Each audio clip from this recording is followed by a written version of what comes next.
Sri Aurobindo, Mira is my refuge. Anandamayi, Chaitanyamayi, Satyamayi, Paramayi. Namaste, Bande Matram. Good morning. Welcome all of you. This morning, the topic of the spiritual discussion will be on his small successes are failure of the soul. Small successes are failures of the soul. So, beautiful topic. Life is unchanged. We are confined with the smallness, we are bounded. Successes, what we achieve, are too small, but we feel these are the greats. With these small successes, we are staying confined, we are staying happy, we are staying satisfied. But feel the real thing, we can't be able to feel that these successes, these small successes, are failures of the soul. The topic we'll discuss today in the lights of Sri Aurobindo Savitri. Sri Aurobindo quotes here, ever since consciousness was born on earth, very interesting line, ever since consciousness was born on earth, life is the same in insect, ape and man. No change, absolutely. Say the same thing, that need is food, roti, kapda, makan, food, shelter and home. And the real life is going on like the taking birth, getting married, this is sexual desire, anxiety, then finally disease and decay, death. The same thing. It was there in the plants and animals. It is also in thinking man, so-called people who complain, who claim they are the best creature of the world. So far, the finest animal. Life is the same in insect, ape and man, ever since the consciousness was born on earth. It's stop unchanged. It is same thing. From the stop from which it is built up, it is unchanged. Its way, the common root. Normally, with this root, with this common root, every creature move and they carry forward, they move forward. If new designs, if richer details grow, and a thought is added and more tangled cares, if little by little it wears a brighter face, still even in man the plot is mean and poor. Something is added. So every time we feel to increase in our thoughts and ponderings and our hopes and acts. Of course, it is going on. People are adding some additional plots to the normal plot of the life. This life we are trying to change in different ways. Some expectations are there, some desires are there, some aspirations are there, some tapasya is also there. Everything is good. Some new plot is added, but thing is that same the old track. It is just changed to a new little bit more. Nothing else. No permanent change. Nothing transformed is yet. If new designs, if richer details grow, and a thought is added and more tangled cares, if little by little it wears a brighter face, till then, even in man, the plot is mean and poor. It is not that much prominent. Here in the quotes here, this is the ephemeral creature's daily life. It is the usual life, daily life of the ephemeral creature. As long as the human animal is Lord, in the quotes is we claim that we are so far the finest element, so far the finest animal, because anyway, whatever we add, in which means we claim, and whichever we feel that we are superior, the thing is that we are animal, so far the finest animal. So here in the quotes here, as long as the human animal is Lord, and a dense nature screens the soul. The soul is screened by a dense nature. As long as the intellect's outward gazing sight shapes earthly interest and creative creatures' joys, then also an inarticulate littleness pursues his days. As long as he is confined, as long his wage are the trading wage are as usual, normal, nothing new. Sri Aurobindo quotes it, an incurable littleness that is incurable pursues his days. His days are pursued by the incurable littleness, of course. Then Sri Aurobindo quotes in another terms in very beautiful way. Sri Aurobindo quotes in a beautiful way. If little by little it wears a brighter face, still even in man the plot is mean and poor.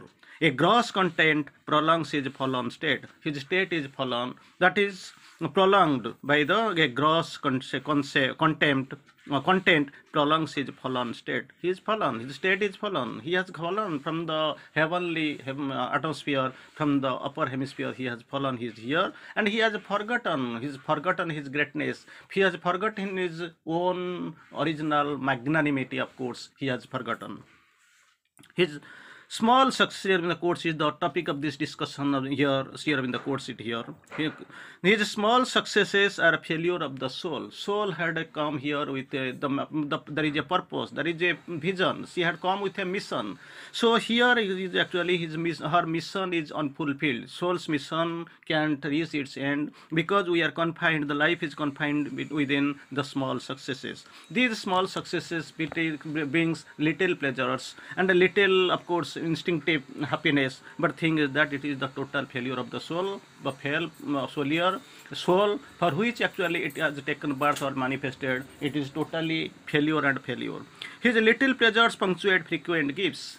His pleasures are too little, and these little pleasures punctuate frequent gifts. Again and again he is facing frequent griefs. He is actually unable to get rid of this grief because it is coming, and because he has chosen this littleness, he is happy with these small successes. Hardship and toil are the heavy price he pays. Just imagine hardship and toil, because he is now a mental being, confined to his mind, vital and physical. So does not know about the greatness and magnanimity of the soul, for which he is taken birth. What is the mission of his life? He has forgotten. So here within the little successes, small successes, little pleasures, he is gaining a very frequent griefs. Just and hardship and toil are the heavy price he pays. For the right to live, and it's his last wages, his death. He has got the right, and the right for what right? Right to live, and the last wages, death. The entire life he faces with death. An inertia sunk towards inconscience. An inertia sunk towards inconscience is sleep that imitates death as its repose. Just imagine how death is coming, the last wages, death. A sleep that imitates death in his repose. Imitates death. Death is imitated in the sleep. A puny splendor of creative force is made his spur to fragile human works, which yet outlast their brief creators' breath. Things are broken, things are brittle, things are everything is in a very little. So for that his brief creators breathe his feeling. He dreams sometimes of the troubles of the gods, sometimes, not always, because not all for who are really grown up, little bit conscious. He has gained in the of a higher consciousness level here. Those who have reached at least. So what they do? He dreams sometimes of the revels of the gods and sees the Dionysian gesture pass. A leonine greatness that would tear his soul. If just imagine a leonine greatness that would tear his soul. If through his failing limbs and fainting heart, the sweet and the joyful mighty madness swept. So this is the thing, this is the madness, this is the chimera, this is the Dionysian gesture. Now, he's dreaming of, he is thinking of, thing is that he's yet to be freed. And another thing, another waste here in the course, ourselves, incapable to build our fate. We are so much confined, we are so much narrow, just imagine. Ourselves incapable to build our fate. Only as actors we speak and strut our parts. We don't know what is the drama, what is the theme, what is the meaning, who is the director, who is the author, what is the plot, we don't know. Everything is kept disguised hidden from us, that we are unaware of. Still then, only as actors we speak. We are standing on the stage. We have been made to stand on the stage only to keep the dialogue and to do some action. That's what we know, nothing more, nothing less. So only as actor we speak and strut our parts until the piece is done and we pass up, until the drama is ending, and until we are passing up. We don't know what is the theme of the drama and what is the plot and where it is actually we are intending to move. Into a brighter time and a subtler space, we until the piece is done, this plot is done, and we pass up into a bright time and subtler space. till then, till the unless otherwise this consciousness is elevated, unless why otherwise our awareness is not is that much luminous. So till now we know nothing, we are confined. Once we are getting elevated, we are getting spinned up to a higher level, moving upwards, then only there is a chance of knowing something brighter time and subtler space, of course. Thus they inflict their little pygmy laws, that is inflicted on us, and we are bowing our head, and we are understanding, even though we are knowingly or unknowingly, understandingly or without understanding, we are being bent towards the yoke of this pygmy law, and curb the mounting slow uprise of man. Mounting slow uprise man that we curb. There is no other go. We are going to accept it. There is only the way. We have only the path. We have to accept it. Then his too scanty walk with death they close. Again death. Then his too scanty walk is too scanty with death they close. Then they forget, and they just imagine, they forget everything. They move in a haphazard way.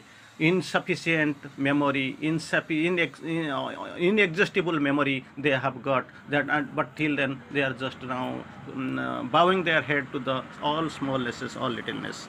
Then steer in the course again, and his little hour is spent in little things. Does not know what is the mission, for what he is born, for which work he is deputed. Actually he has forgotten he is the deputed self of the infinity, come with a higher vision, he has to fulfill it.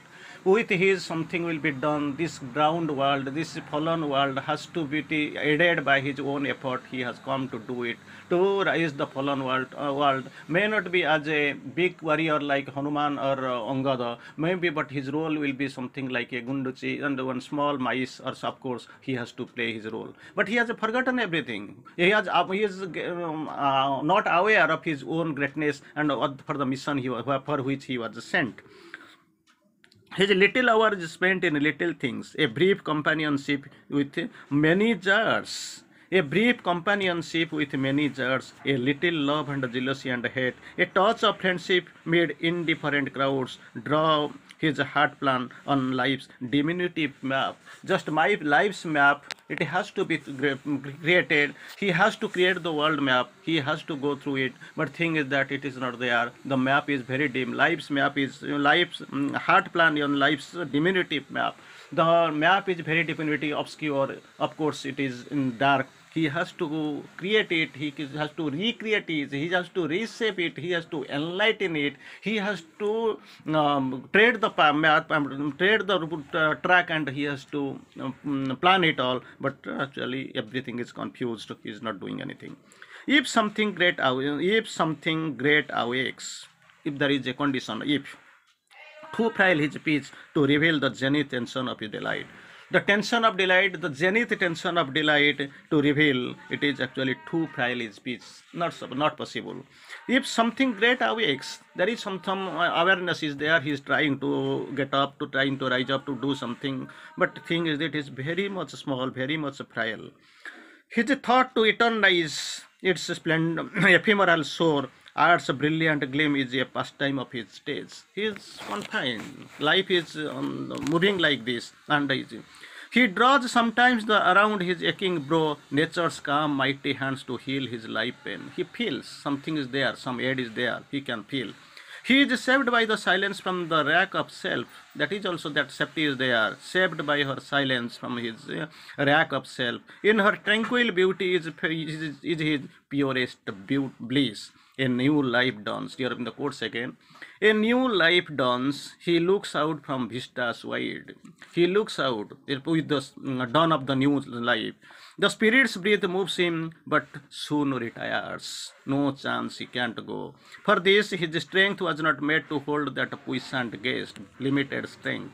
All dulls down to convention and routine, or a fierce excitement brings his vivid joys. Then his days are pierced with the red hue of strife.